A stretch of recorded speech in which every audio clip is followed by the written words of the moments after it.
Les systèmes de santé des pays de l'Afrique de l'Ouest, parlons-en. Le think tank citoyen de l'Afrique de l'Ouest, Wati, partenaire de la WADR, a fait un diagnostic complet de la situation. Dan Dacosta, vous êtes la chargée de plaidoyer. Bonjour. Bonjour Essouli. Oui, le think tank citoyen de l'Afrique de l'Ouest, Wati, a proposé un document appelé Mataki qui revient sur les systèmes de santé en détail et en profondeur. Dites-nous un peu plus sur ce travail effectué par vous, Wati. Oui, merci beaucoup. Wati, rapidement pour ceux qui ne connaissent pas, c'est un think tank citoyen qui travaille principalement en Afrique de l'Ouest et étendu à la Mauritanie, au Tchad, au Cameroun. Le modèle de Wati, c'est celui d'une organisation conçue pour être à la fois focalisée sur l'objectif de promotion de changements profonds dans les pays ouest-africains et très flexible aussi, ouverte dans le choix de ses modes et moyens d'action. Donc nous pensons à Wati que les défis principaux qui sont présents en Afrique de l'Ouest peuvent être relevés si les citoyens ouest-africains ont accès à la connaissance de qualité produite localement de façon inclusive et participatoire, mais aussi de la connaissance sur plusieurs thématiques telles que la culture, la politique, l'économie, le capital humain, donc l'éducation, la santé, qui est notre thématique d'aujourd'hui, la sécurité alimentaire, etc. Nous essayons de créer des discussions avec les citoyens pour que ces citoyens-là puissent à leur tour avoir des outils, être suffisamment outillés pour à leur tour exiger justement des améliorations à leurs décideurs au niveau national. Donc, pour entrer plus en détail sur le travail de Wati, sur la question de la santé au cours de l'année, depuis un an déjà, hein, je dirais, je commencerai déjà par dire que en début 2020, avant le début de la crise sanitaire, Wati a publié un rapport que nous appelons chez Wati un Mataki, qui est intitulé Comment améliorer le fonctionnement de nos systèmes de santé en Afrique de l'Ouest. Donc ce Mataki est basé sur un travail de recherche, mais aussi sur des entretiens avec des experts en santé de la région, donc aussi bien des professionnels de santé que des experts qui travaillent dans des ONG nationales, internationales, des organisations de la société civile, etc., de santé. Donc Wati a fait une compilation de ces contributions-là des citoyens, des experts en santé, des interviews, ce qui a donné justement ce rapport-là, dont la première partie, c'est justement les constats de ce travail de recherche-là, et la deuxième partie de ce Mataki, de ce rapport, où nous présente en tout cas 5 recommandations sur comment améliorer le fonctionnement de nos systèmes de santé en Afrique de l'Ouest. Donc, une fois que ce rapport a été publié en début 2020, Wati a tout de suite commencé le travail de dissémination de ce rapport-là, de ces 5 recommandations, à travers les réseaux sociaux, à travers les médias traditionnels et à travers un travail de plaidoyer. Très bien. Alors, Dan Dacosta, après ce travail, justement, vous en parliez tout à l'heure, vous avez fait des recommandations. Elles sont au nombre de 5 pour être plus précis. Dites-nous-en un peu plus. Tout à fait, elles sont au nombre de 5. Donc, ces recommandations-là, je souhaite quand même vous le rappeler, ce ne sont pas des recommandations qui sont tout simplement émises par les employés de Wati ou les associés de Wati. C'est vraiment le résultat, le fruit d'un travail de recherche qui a été fait avec des experts en santé de la région, des professionnels de santé. Wati a simplement fait le travail de compilation de toutes les recommandations émises par ces experts en santé de la région. Alors, je vais commencer par la première recommandation qui est liée à la prévention. Donc, nous recommandons de mettre en place des politiques préventives des maladies et des accidents, aussi bien des accidents domestiques que des accidents de la route, au cœur des politiques de santé. Et donc, en dessous de chaque recommandation principale, elles sont au nombre de 5, on a une série de pistes d'action. Voilà, donc par exemple, je peux donner très rapidement l'une des pistes d'action de cette première recommandation, c'est par exemple de renforcer les contenus sur la prévention des maladies et des accidents dans les programmes scolaires, car nous pensons qu'il est important que dès le bas âge, que les enfants aient des notions de prévention de maladies, de prévention des accidents domestiques, des accidents de la route. C'est en grandissant avec ces notions-là, justement, on peut influer sur, après, l'incidence des maladies, l'incidence des accidents. La deuxième recommandation est liée aux professionnels de santé, c'est-à-dire de mettre l'accent, en tout cas, sur la formation, sur l'affectation équitable des professionnels de santé au niveau national. C'est-à-dire, nous savons que, comment dire, dans les pays en Afrique, en tout cas, qu'il y a une affectation qui n'est pas forcément équitable. Je prends l'exemple du Sénégal, où on sait que quand on est à Dakar, c'est facile de trouver toutes les spécialités de médecine. Alors que quand on va par exemple ou même à Louga ou ailleurs, c'est moins évident de trouver un gynécologue ou un cardiologue ou un neurologue par exemple. Donc c'est ce que Wati recommande, d'assurer la formation de ressources humaines suffisantes dans le domaine de la santé, mais aussi leur affectation équitable sur les territoires nationaux. C'est important car nous sommes tous égaux dans les pays, donc quel que soit l'endroit où on se trouve au niveau national, qu'on puisse bénéficier de la même offre de soins. La troisième recommandation, c'est de mieux financer les systèmes de santé pour promouvoir l'accessibilité aux soins et aux médicaments. Et l'une des pistes d'action sous cette recommandation-là, c'est par exemple de mettre en œuvre tout simplement cet engagement qui avait été pris par les chefs d'État de l'Afrique de l'Ouest lors du sommet d'Abuja en 2001, qui était de consacrer 15% du budget national, ne serait-ce que si cette piste d'action-là est mise en œuvre ou est respectée par les chefs d'État. 15% d'un budget national, c'est déjà pas mal. On a beaucoup de problèmes de financement de la santé qui arriveraient à être réglés d'office déjà, sans d'autres sources de financement. Ça, c'est l'une des pistes d'action sous cette recommandation. Et en quatrième, nous recommandons d'améliorer le fonctionnement au quotidien de tous les établissements délivrant des services de santé. Alors, aussi bien vous et Souli que moi, que toutes ces personnes qui nous écoutent, en Afrique, en tout cas en Afrique de l'Ouest, ont déjà eu l'expérience d'aller dans un centre de santé et de trouver que ce centre de santé n'était peut-être pas très propre, ou alors n'était peut-être pas, ou alors qu'on attendait trop longtemps, ou adapté, ou ne remplissait pas les conditions. Exactement, tout à fait. Tout à fait. Donc, c'est important. Nous recommandons vraiment d'améliorer le fonctionnement des structures de santé parce que la structure de santé fait partie du système de santé.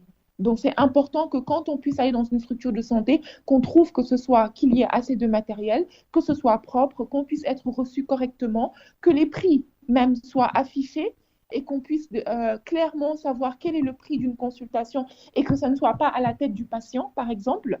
Et la dernière recommandation, c'est vraiment de renforcer les systèmes de santé nationaux par le développement de la recherche, de la mutualisation des ressources au niveau régional et de l'institutionnalisation d'un débat public sur les politiques nationales de santé. Et donc, au niveau national, il faudrait, par exemple, assurer la présence de tous les acteurs du développement, les économistes, les médecins, les épidémiologistes, les urbanistes, etc., dans les espaces publics de prise de décision dans le domaine de la santé.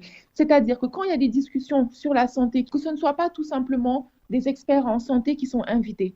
Il doit y avoir vraiment tous les secteurs qui soient invités pour que chacun puisse apporter son expertise. Mais nous recommandons également qu'au niveau, quand nous parlons de régionalisation, de mutualisation des ressources, c'est-à-dire que l'Organisation ouest-africaine de la santé, qui est l'organe de la CEDEAO qui s'occupe des questions de santé, que cette organisation-là puisse coordonner les politiques nationales de santé publique de façon vraiment efficace.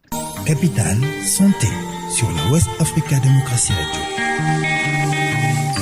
Alors, Mataki, c'est le nom du document sur les systèmes de santé en Afrique de l'Ouest proposé par Wati, le think tank citoyen de l'Afrique de l'Ouest. Et comment, Dan Dacosta, comptez-vous faire parvenir ce travail à ceux qui ont le pouvoir de décider ou comment faire la promotion de ces recommandations pour faciliter, par exemple, leur application? Oui, alors j'aimerais déjà informer que ça fait déjà quelques mois que ce travail de dissémination-là a commencé. Donc, ça fait maintenant 6 mois que ce travail de dissémination et de plaidoyer a commencé. On est à l'ère du numérique. On est obligé de le prendre en compte. Donc, nous avons lancé une campagne sur les réseaux sociaux, sur notre page Facebook, notre compte Twitter, Instagram, LinkedIn, où nous diffusons justement, nous disséminons, nous publions ces recommandations et leurs respectives pistes d'action. Alors évidemment, nous n'avons pas juste publié le rapport dans sa forme telle qu'il est en fait, parce que vraiment ça n'inciterait clairement pas à la lecture parce que c'est assez long, 40 pages. Mais ce que nous avons fait, c'est que nous avons pris chaque piste d'action de chaque recommandation que nous avons traduit ou nous avons mis sous forme de visuel poster, une affiche ou alors de courtes vidéos. Et c'est ce que nous diffusons. Donc, chaque piste d'action est diffusée sous forme de visuel. sur les réseaux sociaux. Nous avons également créé un groupe Facebook où nous publions également ces pistes d'action, ces recommandations, ces visuels-là. Et nous appelons à la discussion, nous appelons les gens vraiment à venir partager leur expérience de ce qu'ils ont vécu dans les structures de santé, de ce qui marche dans leur pays, ce qui peut être dupliqué dans tel ou tel pays.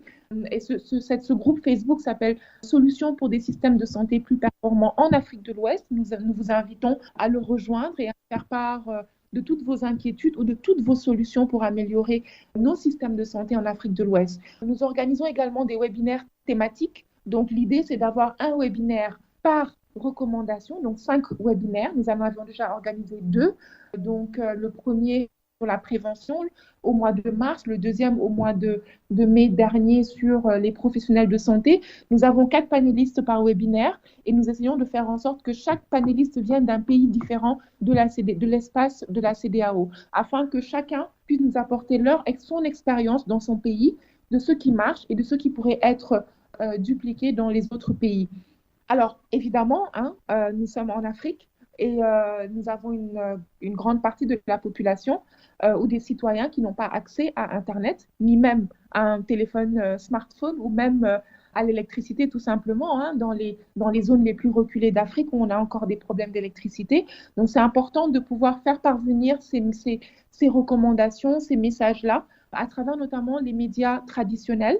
Et c'est pour ça que nous avons mis en place également des partenariats. Nous travaillons également avec des radios telles que la West Africa Democracy Radio, mais aussi d'autres radios nationales pour faire parvenir vraiment ces messages-là au plus grand nombre de citoyens au niveau ouest-africain, et en français, en anglais, dans les langues locales, à travers des spots, des chroniques et des programmes spécifiques à la santé. Mais également, ce que je voulais dire et ce qui est important, c'est que ce n'est pas que le travail de dissémination qui est important ici. Bien sûr, il faut que la population, les citoyens soient au courant de ces recommandations pour qu'ils puissent faire pression eux-mêmes sur leurs dirigeants. Mais nous aussi, à Wati, nous faisons ce travail de plaidoyer auprès des dirigeants pour que ces recommandations puissent être prises en compte quand il y a des discussions importantes sur les systèmes de santé. Ça a été le cas, nous nous sommes rendus au Burkina récemment, où nous avons justement partagé, où nous nous sommes réunis avec beaucoup d'acteurs de la société civile, des membres des acteurs du ministère de la Santé pour partager ce document au moment même où en ce moment il y a les discussions sur la politique nationale de santé publique au Burkina.